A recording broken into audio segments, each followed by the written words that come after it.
What up, everybody? I'm going to initiate a call to action for everyone to donate $1.99 so that you can access the back catalog of the podcast, as well as to help your podcast grow. I'm trying to grow the podcast, and I want to do that with you guys and make it better and brighter and bring you more information. So if you want to access the back catalog and help support me as an artist, I appreciate you. And please donate at anchor.fm underneath Lockdown Universe. Thanks so much, and enjoy the show.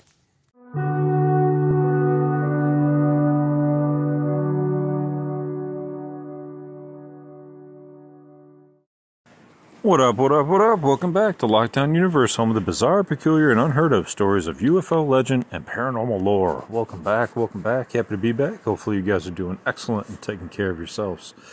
So today I came across a really awesome and interesting article. It talks about the Orion Cube. It also talks about the difference between extraterrestrials and aliens. Now, in my mind, the two have always been the same. But apparently, according to one whistleblower who worked in the government a few decades ago, states that there is a distinct difference between the two. So we'll get into that in just a second.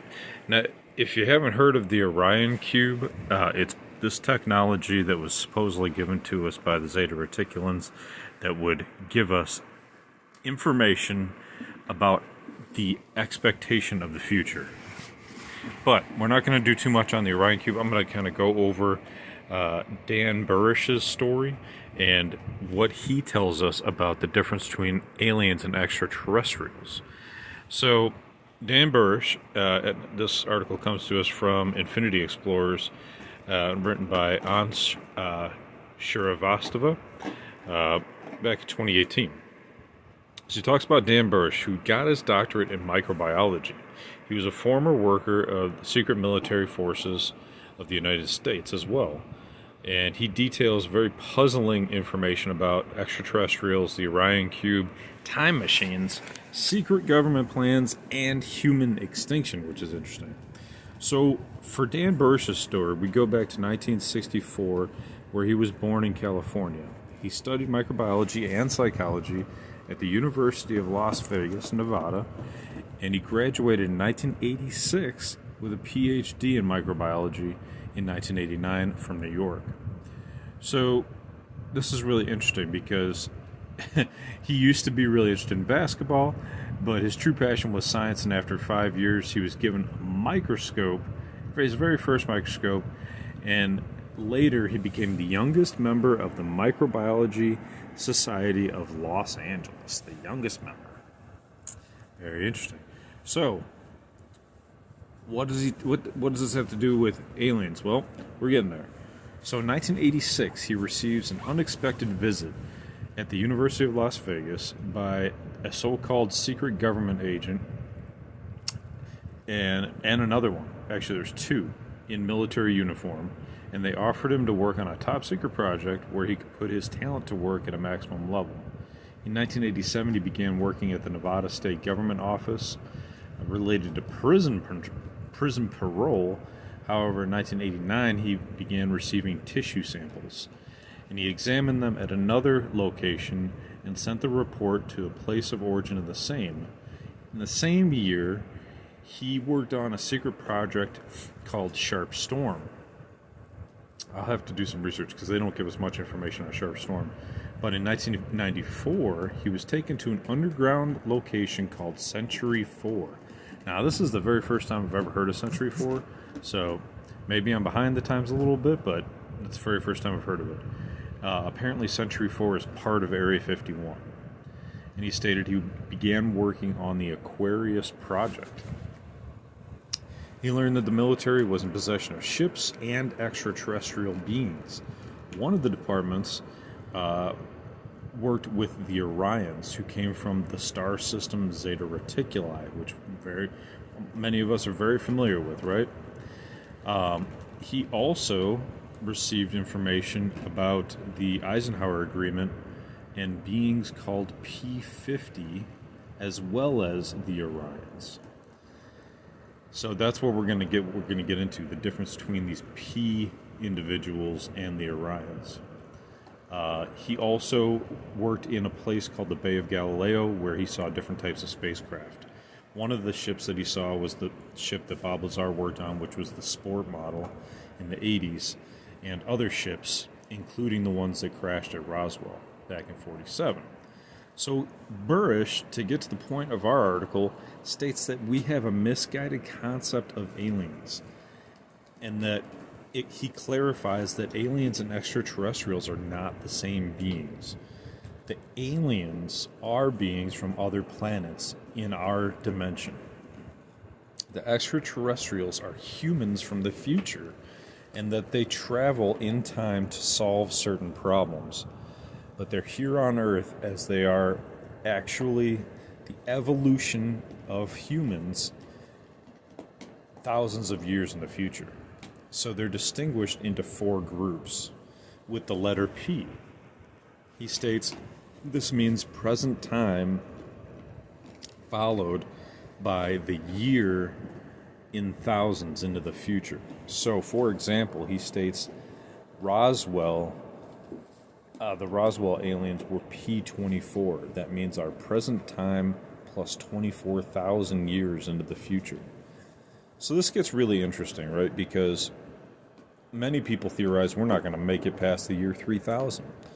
Even Joseph McMoneagle, remote viewer number 1, stated he couldn't even remote view past the year 3000. It was impossible for him to do it. He couldn't do it. And he stated that many other individuals had the exact same issue. So, is it possible to remote view that far into the future? I don't know. But is it possible for these folks to live 24,000 years in the future? Maybe. I mean, the Earth is still going to be here. We might kill ourselves off and we might kill the environment, but it will go through a period of rebirth and processing out all the BS that we made, all the chemicals that we screwed up on, and it will eventually find homeostasis again and allow for individuals to and species to develop again. But he stated that there are other P groups, such as J-Rod P45, which is one of the individuals who helped our government, J-Rod P52, and J-Rod P54. He says that these J-Rods suffer from a very painful illness and that he participated in this project to find a cure, which would lend credence to his microbiology expertise. You have to always question, what are these guys in there for? Why are they part of these programs? But this would explain it. So he claimed that he had taken blood samples of a female of these beings, and that for 2 years he worked on this project studying the beings. He states he assures that they came to establish a friendly relationship, and that in one of the face-to-face meetings, this one skipped protocol, pouncing on him. He telepathically transmitted a large amount of information in which he learned that 2/3 of humanity died in a nuclear catastrophe. 2/3. Okay, so we got 8 billion people right now, so 2/3 would be like 2 point something billion, right? So maybe 2.5, somewhere in there. Which still is a lot higher than the Georgia Guidestones wanted us to keep. The Georgia Guidestones only wanted us to keep about 500 million. But he states that in this catastrophe, a part of the people hid underground to survive, and others survived on the surface. 24,000 years later, the most advanced beings on Earth could travel in time, and that's why they traveled to Roswell in 1947. He states that Roswell's ship was actually a time machine, which is really interesting. He states they did not come from another planet, but they did come from Earth. Now that's fascinating to me. So in Colonel Corso's book, The Day After Roswell, which is a fantastic book, if you haven't had a chance to read it, you gotta read it. He states that the beings were made to travel in space-time, the beings that were on that ship. He states that they had 2 brains, one of them to control the ships, and one of them for other purposes. He states they did not reproduce. He also affirmed that the ship was the key to technological progress.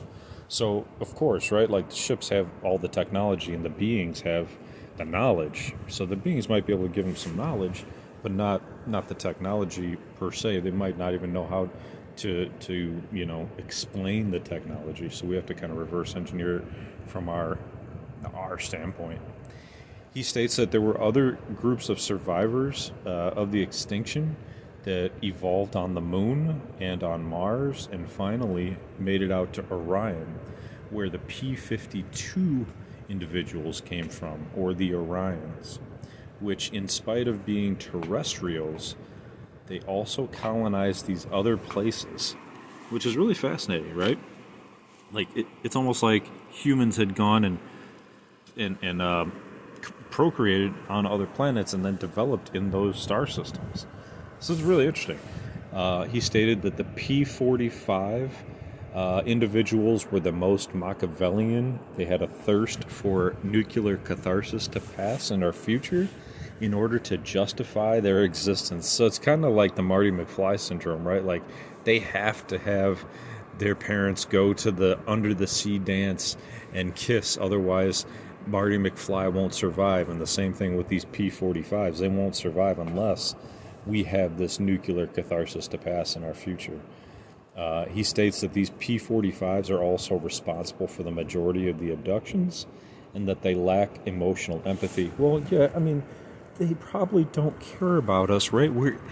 We're individuals in the past. I just watched like a time travel video, I can't remember, or movie, where it's basically like they were saying like they're already dead. I think it was the 12 Monkeys series, where they're bouncing back and forth in time, and like the individuals that Cole was interacting with were already dead, right? To him, if he went into the past, these individuals are already dead, so they don't really mean much to him. He's trying to save his future. So it also states in the article, obviously we've heard this a million times, Eisenhower met with these different extraterrestrial groups to avoid obvious nuclear catastrophe. The meetings were diplomatic discussions, blah, blah, blah, right? But they went off and violated their treaty. The Orions, though, gave President Eisenhower a cube about 8 centimeters wide by another 8 centimeters long and capable of predicting the future. It was passed between the rich and powerful to be able to choose well in their lives. Burrish worked directly under the orders of the Majestic 12. Very interesting, because I was just watching one of the recent episodes of Cosmic Disclosure on Gaia, and they talked about the Majestic 12 and these other agencies that truly run the government, and that the president really is just a temporary hire, a temporary employee, should say, of the government. It's just temporary, right? They're going to be in and out. These other agencies really run the programs because they need multiple people to run these programs, through presidencies. So he states one of the most important statements are those related to the Stargates, that they are devices made on Earth but with extraterrestrial technology. According to him, the information on how to make them was actually in the Sumerian tablets, that they were used to communicate with other extraplanetary civilizations, and with them you could access a wormhole. Sounds like the Stargate show, right? He stated that next to this enormous apparatus there was a platform that allowed you to throw an object into the wormhole to travel to other stars, teleporting people or materials from one place to another instantly. He stated that Burrish stated that it was not very reliable and that he saw one person die during the experiments. Interesting. Seems like that kind of technology would have been perfected, right? Before sending somebody through, but maybe they were still working on it. He stated that this device is also known as looking glass and was used to see probabilities of future events. As they saw and looked into this looking glass technology, catastrophes could happen because of these stargates. According to the doctor, there are 50 stargates on Earth. Although all the stargates have been apparently dismantled, we are still in danger of extinction today. So that's kind of where they leave off with the article. We can kind of like review a little bit more about it. But basically, there's this issue, right, with these the extraterrestrials versus aliens argument. Do extraterrestrials exist separate from aliens? Extraterrestrials being humans, not aliens. Humans from our future. 24,000, 50,000 years, 52 and 54,000 years into the future. And it's interesting because when you think of, an entity that's from 50,000 years into the future versus one that's 54,000 years into the future, you would think, okay, maybe not that dissimilar. But if these individuals had branched off earlier in those thousands of years, let's say they branched off at 20,000 years or 10,000 years and went to different planets and then evolved on those planets in different star systems with different gravity, with different elements, with different food, nutrients, technology, they may start to look different, act different, have different societies and different priorities, and have different interactions with other extraterrestrial species that might develop their moral code, develop their agreements, develop their capabilities, so that they know exactly what they're working on. So that's the issue, right? Is that we have kind of a lot going on here in this article. We have aliens versus extraterrestrials. Do you believe that there are extraterrestrial humans that are from the future that came back in different time periods, especially Roswell? And some people believe that those individuals that were in the Roswell crash were robots or biologically created entities developed for space-time travel to either warn us about an impending future doom or to create some sort of trade agreement where they traded humans for, extra abduction allowances for technology? Or do you think that these entities are merely just aliens, not extraterrestrial humans from the future or extraterrestrial beings that originated from Earth and came back, but actual aliens? Now, there is a video that's kind of been going around the internet for quite a while now. It's been called like the Alien Interview, and there's a couple of them, right? There's one with a really small alien that just has these huge black eyes and doesn't move its mouth, but seems to be able to communicate, and there's like some subtitles in it. Then there's this bigger alien that seems to be able to speak English in a really deep, like Batman voice, and really, tells us that it's our evolutionary descendant from the future, and that that's why it looks different, but it looks like like a big tall white or tall gray, just big. And the interview is very bizarre. The person that's interviewing, the human that's interviewing the alien, just sounds way too sarcastic to me to be real. And if they were really trying to interview this alien that could probably destroy us, or their species could destroy us, I don't think we would be acting too sarcastic. I mean, obviously this thing is far more developed than us. Anybody that's acting sarcastic to this thing is just asking for an intergalactic ass whooping. So I don't believe that video is accurate. I mean, if the video portion is accurate, maybe, but I don't think that the audio portion is accurate at all. I think that it's just way too ridiculous to believe. I think that maybe on the alien side, what they had written for this alien to say, or in the video made up, could be true, but just the production of it just doesn't seem real to me. So, but what they say in there is that they are evolutionary descendants, and that they did come from another planet after Earth, right? Like they had to get off Earth, but they were our evolutionary descendants originally. So is it possible for an alien species to look different than us, be our evolutionary descendants, and have both of those things mutually be true at the same time?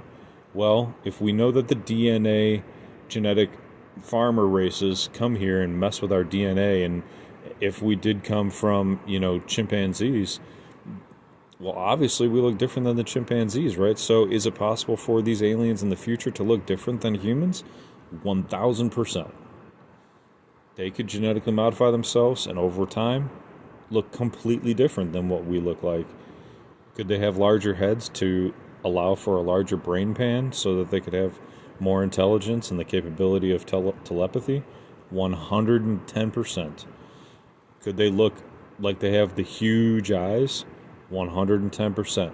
Why would they have those huge eyes? Maybe they have to live underground because we annihilated the air, right? Just think about the recent train derailment that caused the vinyl chloride to go into the air. Maybe this is the beginning of the end, right? Like, humans are going to have to go underground to survive and develop breathing apparatuses and air purification systems and so on and so forth, right? Like, who knows? Nobody knows the future. Anything is possible. So for these things to exist mutually with other aliens from other planets, I think it's definitely possible.